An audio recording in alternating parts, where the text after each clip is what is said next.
ఈ రోజే డౌన్లోడ్ చేయండి. మీ ఫేవరెట్ షోస్ చూడండి. రేపు కోర్టులో కలుద్దాం. నాకు విడాకులు ఇవ్వాలని లేదు, నీతో విడిపోవాలని లేదు. బంధాన్ని తెంచుకోవాలని నువ్వనుకుంటుంటే కలిసి బ్రతకాలని నేననుకుంటున్నాను. నేననుకోవట్లేదు. నీకు మళ్ళీ నా ఇంట్లో గాని నా లైఫ్లో గాని చోటు ఇవ్వాలని నేను అనుకోవట్లేదు.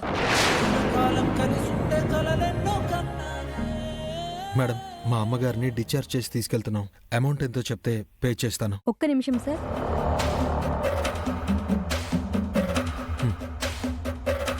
అయ్యో సారీ అండి.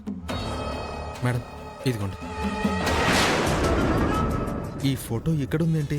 ఇతనికి 8 సంవత్సరాల క్రితం యాక్సిడెంట్ అయితే కోమాలోనే ఉన్నాడు. అంటే మావయ్య ఎన్ని రోజులుగా కోమాలో ఉన్నాడా?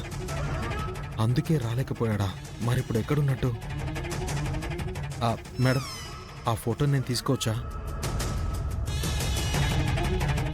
ఇప్పుడు ఈ విషయం చెప్పి అమ్మని టెన్షన్ పెట్టడం కన్నా మావయ్య ఎక్కడున్నాడో కనుక్కొని తీసుకురావడమే ముఖ్యం. ముందు అమ్మని ఇంటికి తీసుకుని వెళ్ళాలి.